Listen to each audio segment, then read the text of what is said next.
Welcome, I'm David. I'm Lindsay, And this is Desmond's Donders. Hello, and welcome to Desmond's Donders and a Wednesday waffle. We're in Alnwick at the moment, Northumberland, and the first part of our waffle will be about Northumberland. And the second part is a kind of review of one of these, a sat-nav. I suppose you could call it an anti-review. That should give you a feel of what I'm coming up with. Okay, Northumberland. We arrived in Northumberland with a planning to stop at a place. We got parked up and we saw a sign. The sign said that you're welcome to stop 72 hours. Okay, that's very good of Northumberland Council. But then we noticed that the conditions of staying for that time were no sleeping, no eating, and no camping. Okay, we're not going to park here then. And we found that all our alternates, in fact, all but 2 places on the Northumberland coast have these same signs. But we found this one in Alnwick, and they're quite happy, the Alnwick Town Council, quite happy perhaps to have us come here, spend some money. We had gorgeous fish and chips. Quite expensive, but well worth the money. They were very good. And of course Lindsay's downtown now, spending even more money, having bought some Harry Potter stuff for the kids and the likes. So, what's the problem? The problem is these signs.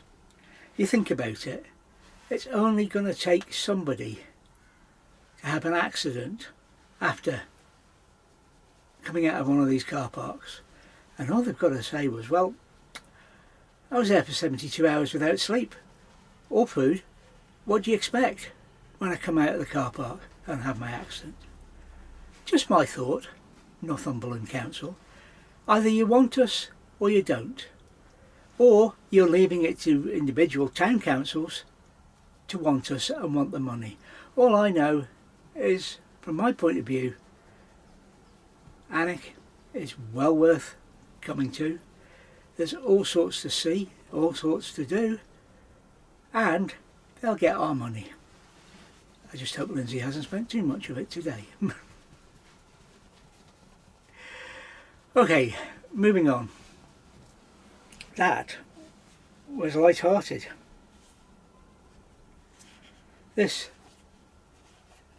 isn't. It's a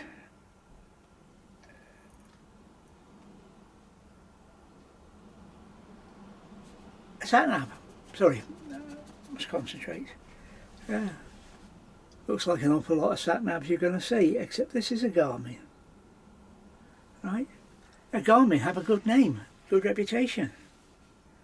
But since buying this thing on reputation, I've kind of learnt otherwise. So I'm just going to switch it off. I can talk about the features. It has all the features you'd want from a sat-nav, except the ability to navigate accurately, the ability not to get lost, track satellites, something that my previous sat-nav did. The only problem is with my previous sat-nav is it wasn't working correctly, but that was after a good few years. How long have we had Desmond? 10 years, so it must be getting on for 10 years in Desmond. So, this one is a rival It's not the same company. We decided we'd change and try. Never again. Examples. What have you got for the choice of routes? You've got the choice of fastest or straight line.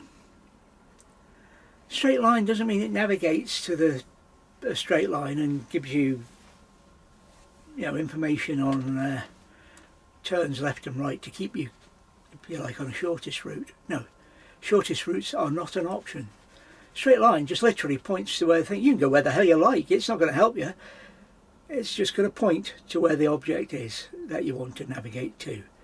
So something like 100 miles away, that's fun. Anyway, so what else is wrong with it? Well, it never seems to be quite caught up. It tells you about speed limits about 120, 130, 50 yards after you've reached those speed limits. So, yeah, I know they're not guaranteed, but it should know where it is. It should know enough about where it is to know that limit is coming. The other thing that it doesn't like is it'll drive from A to B all the way up the M6, all the way up the A1. But if it has to go into a town, you're screwed. Especially if you need to know how to navigate within the town because you're not sure or you've never been before, and so you're relying somewhat on the sat nav. So what'll happen there is, and I think it's related to the opposite problem being too late for the speed limits. It tells you at the next roundabout turn right, third exit.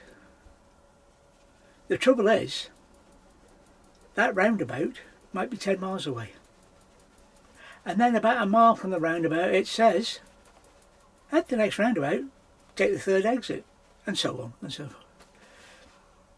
That is great when it's on a road where not a lot is happening, because it also tells you about take the next left, but it doesn't mean the next left.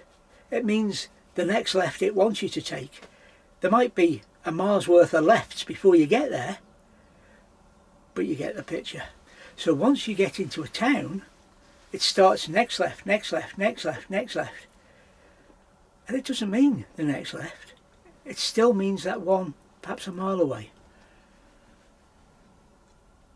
But you're keeping an eye on the road, you're keeping an eye on the signs, you're keeping an eye on the thing. So you can get round this little fault, except when you stop at the traffic lights. Maybe it's not at the next left. Yeah. When you stopped at the traffic lights, you take a look at the screen and see what it's trying to tell you and where you're going to go, hoping that it'll guide you on or left. Now, no, because it doesn't know where the hell it is, because it is still doing 30 miles an hour. So it's gone through the lights, it's turned left at a left-hand turn, whether it's the right one or not is irrelevant, and then it's lost. And it can take you anything up to 5 minutes to get back on track, which is no good in the middle of a town or a city where you're looking to it to help for precise navigation. Now my bloody phone can do it, Garmin. Why can your sat nav not do it? There are many times on this 4 weeks away where it's nearly gone out the window. If it wasn't for the fact that it's connected to a power source and I can't disconnect it, it would have probably gone.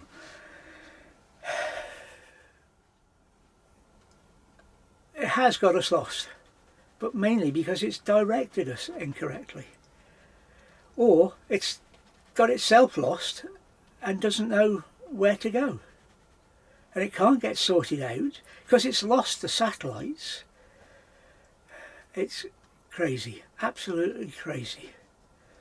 And going back to the navigation, the last 2 days, I think it knew I was going to do this video, it's got it nearly right. But we've been driving up and down the A1.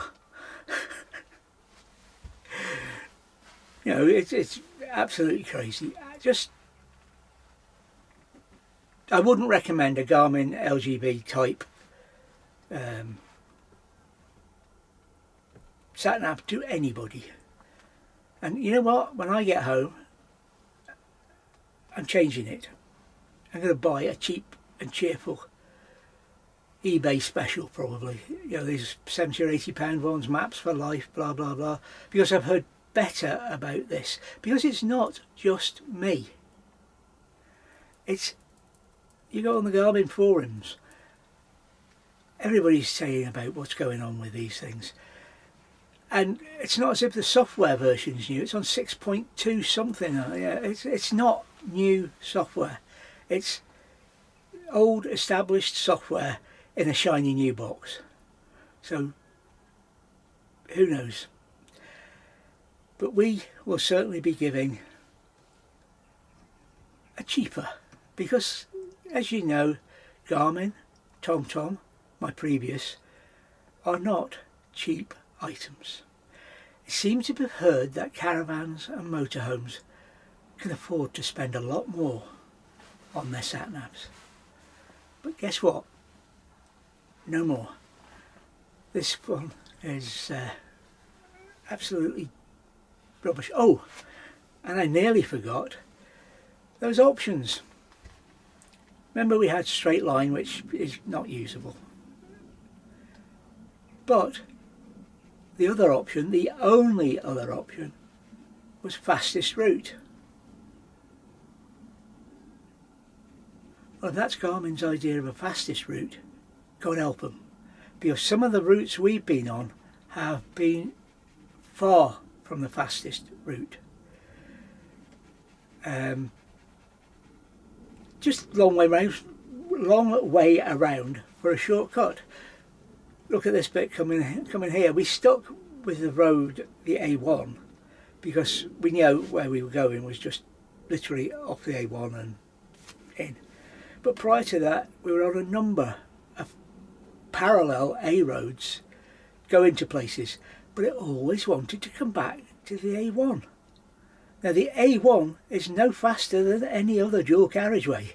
It's yeah. In fact, around about early evening, shall we say, on one of the days, it was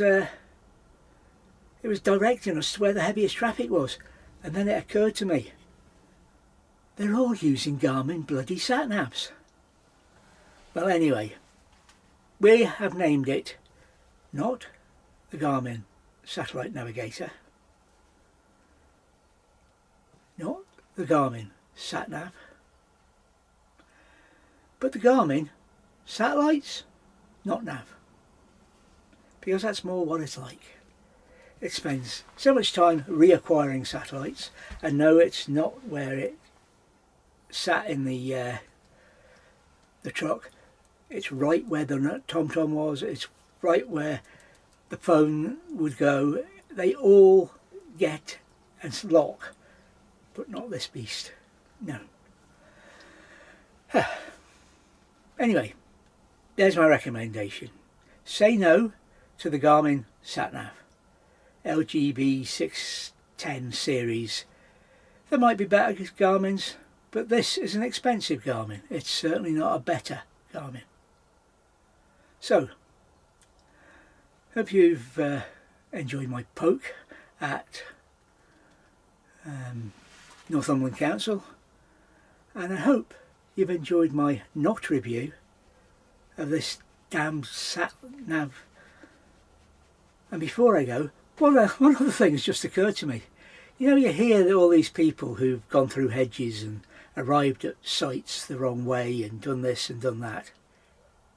I wonder if they've been using Garmin's, because I've never had the slightest problem with the TomTom, apart from obsolescence. Hello. Just when you thought it was safe to go back to buying sat-navs, I forgot about the software that is used to transfer information such as locations, etc., that you want to navigate to. It's fairly straightforward, you would think. You've got lat long in various formats. What 3 words? Google Maps and well, organic maps, which used to be maps.me, all popping up as things that Des will take information from, and they're all the things that it doesn't. I have yet to discover anything that you can share directly with Denzel. Sorry, Denzel as we call it. Yes, that is a Jethro reference. So you can actually type in a postcode, and you can go straight with the postcode or give it the number if you've got the number of the thing, standard thing. So you can do that. It comes up with a destination. Might not be the destination you want. And more than once, the postcode that we've put in, having been given it by a location, an address for such as Joe Bloggs Garage Limited, either Joe Bloggs doesn't know where he lives, or Denzel knows better. Lat long. If you put in the lat long to Denzel, you've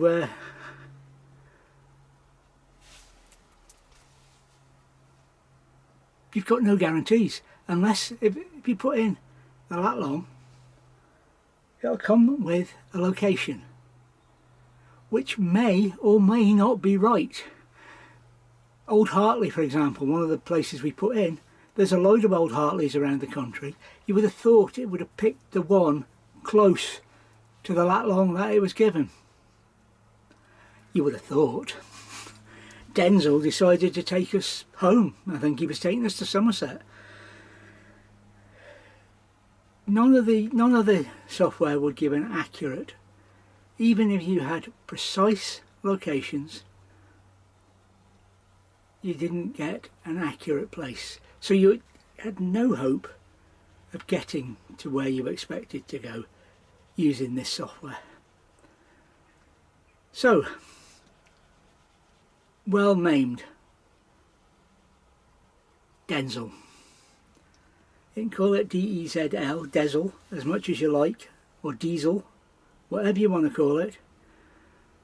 It's Denzel to Lindsay and I. And this time, I'll let you go. Or will I? Thank you for watching Desmond's Dongers. And remember, while in the countryside, indeed anywhere, take nothing but memories and leave nothing but tracks. Please subscribe and click that notification bell to receive notifications of all our videos.